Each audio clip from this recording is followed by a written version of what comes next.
Hello, welcome back, Recapped Mystery here. Today, I'm going to explain a German sci-fi film, Hidden Reserves. Watch out and take care. A dystopian civilization emerges in Vienna, Austria, in the near future. 82% of the Vienna population is poor, and prosperity and wealth are increasing for barely 1% of the population, because more than 2/3 of the population is deeply in debt and has no way of repaying it. An insurance business devises a new method. The indebted citizens are reanimated and held in an artificial twilight state after death. Their lifeless corpse is utilized for a variety of uses as payment for the debt they accumulated over their existence. The dead body's mental and physical resources are employed for reasons such as storing spare human body parts or storing knowledge in their brains. The bodies of most young women are frequently employed as child-bearing machines. Only those who have death insurance can prevent being used even after death. However, the insurance is so expensive that it is only available to the wealthy. The film's protagonist is a man named Vincent Baumann. He works in the death insurance business sales as an insurance representative. Vincent is one of the wealthy individuals who persuades the other wealthy individuals to purchase death insurance from their company. He drives to work in the opening of the film for an important appointment with a possible client. An elderly woman dies somewhere else in the city, but her family refuses to turn over her body to debt collectors. As a result, they placed her in a vacuumed plastic body bag and shipped her somewhere else. Their plot, however, fails when someone informs the soldiers about the dead woman, and they are jailed for their actions. They take the woman's body out of the bag and begin the resurrection procedure rapidly in order to retain her body in a vegetative condition for future usage. Before the meeting, Vincent returns to the insurance firm and practices persuading the client. He intends to show the customer a video of a woman being recruited, as well as a video of a typical burial that will be supplied to those with death insurance. According to him, the side-by-side comparison will almost certainly land him a job. A girl named Lisa Sokolow wears a blonde wig and disguises herself as someone else somewhere else. She is an activist who, together with her fellow activists in the parallel society, works against the current debt collection system. Their main goal is to target the life support camps where the reserved dead bodies are housed. However, they still have a long way to go to reach their goal. The men detained yesterday for attempting to conduct the burial of an elderly woman are also members of their organization. Lisa and her associate Fry plan how to get them out of jail so they don't inform the cops about their group. Fry argues that they cannot be retrieved without a formal ID, which they do not possess. However, Lisa has contacts with whom she can speak and arrange the IDs in a single day. She travels to a party at night to see her source, Philip, who delivers her a level 2 identification card. Philip is also an insurance salesman who trades confidential information for money. Lisa requests a level 3 card because the mission necessitates access to the secret offices. Philip pauses, but agrees to pick up the card in 2 days. Vincent has a distinct method of enticing potential clients. Before the appointment, he investigates every element of their lives and uses it to persuade the clients. This time, he has memorized an elderly lady's favorite song as well as her concerns. He is currently dancing with her to the aforementioned music while informing her of the potential risks if she does not obtain death insurance. His strategy works, and he closes the sale. The next day at work, he runs into his colleague Dietrich.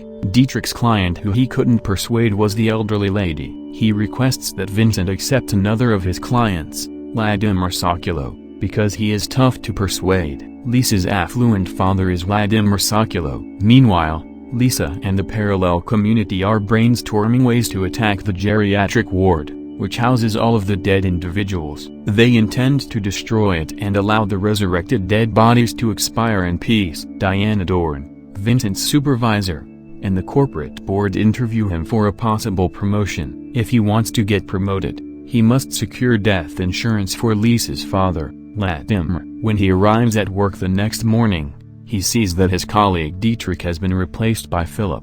Vincent isn't surprised because Dietrich couldn't make most sales. Lisa and Fry wait for Philip to arrive to the club with the identification cards, but he never does. She rushes to his place to check on him, but it turns out that after Philip was promoted, His previous flat was given to Dietrich and his wife, Lisa, and Fry suspect Philip sold them off to the insurance company. Lisa is relieved because she had kept Philip in the dark about their plot to invade the geriatric care. She follows Dietrich to the market after seeing him leave his residence. He visits the insurance company's office and transfers his life insurance policy to his pregnant child. He then walks to a bridge and commits suicide. He was upset by his job demotion and couldn't stand the pressure any longer. Lisa is taken aback by what she has witnessed. Lisa's father's case gets handed to Vincent after his death. Vincent will be relegated to a field representative if he fails to close the contract.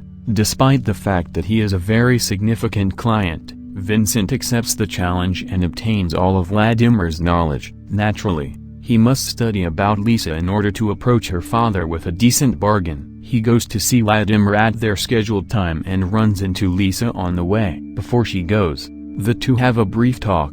Vincent understands that he has go above and beyond to persuade Vladimir. He discovered that Vladimir had transferred his insurance to Lisa, which she was unaware of, and, because she is so opposed to death insurance, she will very certainly donate it to someone else if she discovers it. Using this information, Vincent blackmails Vladimir, but the man refuses to budge. As a result, Vincent loses his current position at work. Diana assigns him as a field agent, with the primary goal of apprehending the activists who are speaking out against the insurance business.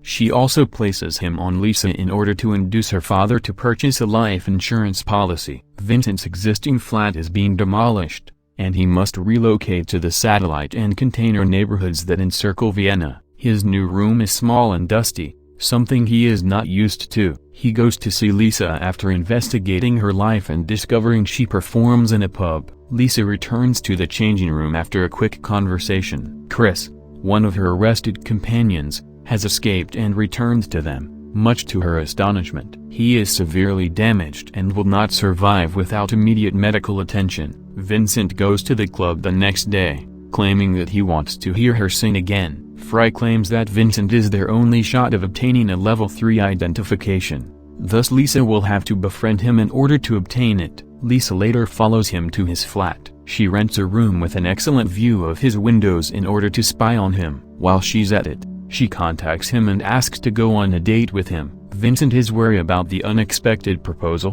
but since he needs to see her father, he agrees to accompany her. He confesses that her father has transferred his insurance to her in order to exploit her. Lisa encounters Chris the next day, who is on the point of dying. He begs her not to admit him to the geriatric ward. Lisa hurries to the insurance company and transfers her policy to Chers. He dies soon after, but the cops leave him alone due to the insurance. The next day at work, Vincent learns that Lisa's father, Vladimir, has been in an accident and is seriously injured. He realizes that the accident was the company's strategy to seize Vladimir's fortune, but he has no evidence to back up his assertion. He rushes up to Lisa, who is devastated by her father's accident. He clarifies that he was not the perpetrator, but she seems skeptical. She doesn't even get to meet her father because his corpse belongs to the firm without insurance. She's determined to get him out of the geriatric ward. Vincent goes to her flat late at night to meet her. They eventually kiss. Lisa scans his wrist and steals his third-level identity while he is sleeping.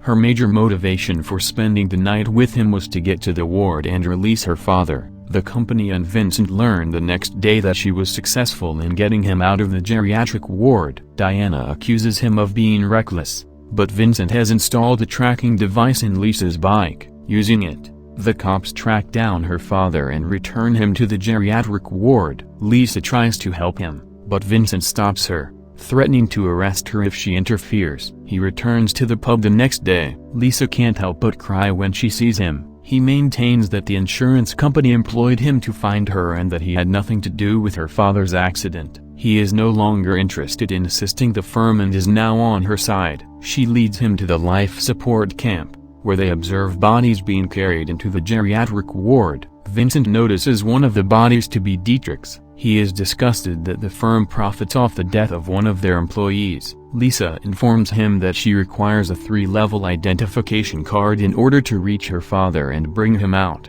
Vincent offers to give her his card in exchange for her assurance that someone else will enter the ward to get her father because he does not want to endanger Lisa's life. Lisa then takes him to an abandoned water park where she once played as a child. She recalls her childhood and declares that the park is her favorite location on the planet. That night, the two make love and share the information from the card. Lisa disguises herself as an insurance company employee the next day, intending to defy Vincent and go to the ward herself. She and the other members of the parallel society construct an elaborate plot to use an electromagnet to paralyze the geriatric ward from the inside.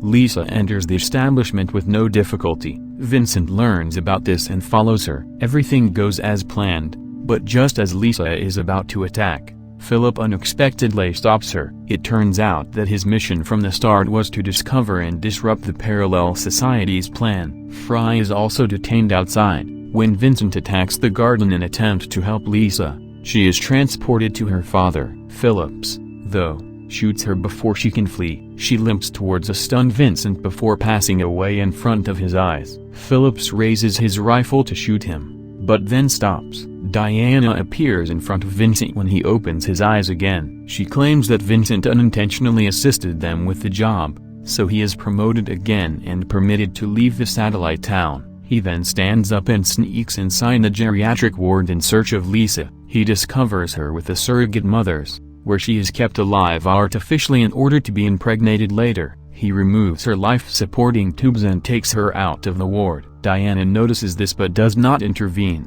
Finally, he lets her drown on an old water slide where she used to play as a child. The end. Please subscribe to assist the channel, turn on notification and leave a like. Thank you for taking the time to watch. See you again soon.